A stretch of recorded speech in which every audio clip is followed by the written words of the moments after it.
What's up, people? This will be the first video ever posted on Growing Alternatives YouTube channel. Make sure to show it some love. I'm sure you've all heard it by now, but with the state of the world, there's no certainties in just about anything within today's market. From the talk of market crash to wars, government collapse, not to mention inflation, the worst of that bunch, there's an unwanted fear for things that may or may not exist, or even happen for that matter. But for myself, I know I'll sleep better knowing that I have a little bit of self-sufficiency when it comes to the essentials of life: food, water, and shelter. Almost all people have a home of sorts. From mansions to apartments, everyone lives somewhere. With water, depending on where you are, can vary in difficulty to acquire, but for most, there's wells or lakes nearby. Now food is the issue, especially if you're in a cold climate area or in a city, which around 75% of Canadians do, and closer to 85% of Americans are. Even if just to save a few dollars on food bills, growing your own food is a great way to create sustainability within your own family and homes. In today's video, we will talk about 5 alternative ways people are growing their own food in and around the comfort of home. Wherever you are in the world and whatever your situation, there is something on this list for everyone. That being said, first thing I'll mention is what a conventional garden looks like. On the most basic scale, a garden only needs 5 key ingredients to grow food. Those 5 consist of water, soil, seeds, sun, and fertilizer. With these, you can scale from one plant to the biggest farms on the planet. Now, into what you're here for. So in no particular order, our first alternative method will be vertical gardens. Do you like the idea of growing food year-round, no matter your climate, and doing it with no soil, bugs, and can be done inside your home? If you do, grow towers are for you. Using 90% less water and space, the towers are perfect for those without the space to house a traditional garden. The towers have a reservoir of water at the bottom of the structure. Moving up the tower, there is a circular pipe with holes all around it where the vegetables are planted. The best part about this whole tower is the fact that it waters itself. This is done using a pipe attached to a small water pump at the bottom, going all the way to the top where the water gets released to pour on all the pockets. This happens on a timed cycle. The tower works best with sunlight, but can be supplemented with LED grow lights in the dark of winter. Within the reservoir is where you put the nutrients for the plants in order for them to grow. The tower designs are very easy to assemble, and even easier to move because they are on wheels. Grow towers having many components are priced accordingly, but at the same time grow extremely efficiently, paying for themselves with the food you grow at a fast rate.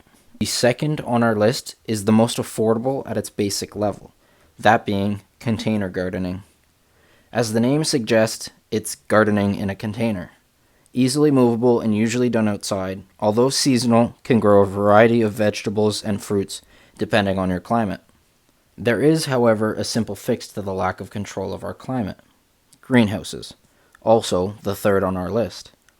There are hundreds of designs out there, but the one we'll be talking about today is geodesic domes, specifically the ones made by Arctic Acres. With passive solar designs making it possible to not only grow year-round in a variety of environments, they can also withstand more harsh weather thanks to superior engineering designs. Being in a dome formation and having a polycarbonate sheeting, it can take wind, snow, hail, heat to extreme levels and still run at optimal capacity. This design has a lifespan of about 25 years, and with the bigger sizes being able to feed small towns. On the inside of these domes, you can grow just about anything you feel, from tropical fruits to cold temperature vegetables, and it can be done in any fashion you wish. Majority of dome owners choose to use raised beds as their growing base, and some choose to put meditation mats. It's completely up to the owner of the dome. Speaking of raised beds, there are our fourth alternative method. Raised beds are simple yet extremely effective for what they are used for. That being to keep pests and weeds out and off of your plants, as well as being easier to reach for anyone with bad backs. Most of these beds are built in a rectangular shape, being any size you choose. The outer frame is typically made of wood that's built around 6 inches or more above ground, and the side itself being a foot tall or more, depending on what you want to grow. The base is how the weeds stay at bay. If you choose to leave it on the ground, you'll need a separation from the bed to the ground soil. This is done with cardboard, concrete, plastic, fabric, and mulch.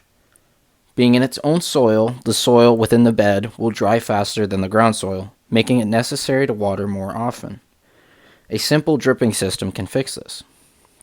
For our fifth method, we'll look at a more natural way of gardening, that being back to Eden gardens.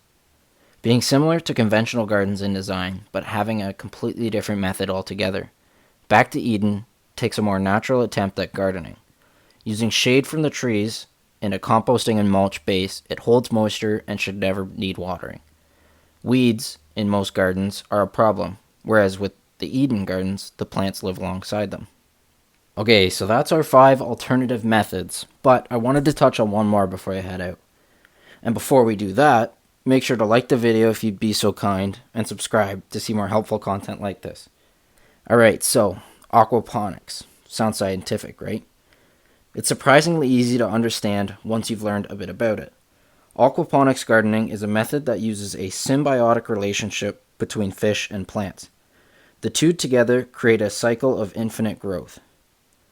The fish create an organic food source for the plants, and in return, the plants filter the water for the fish.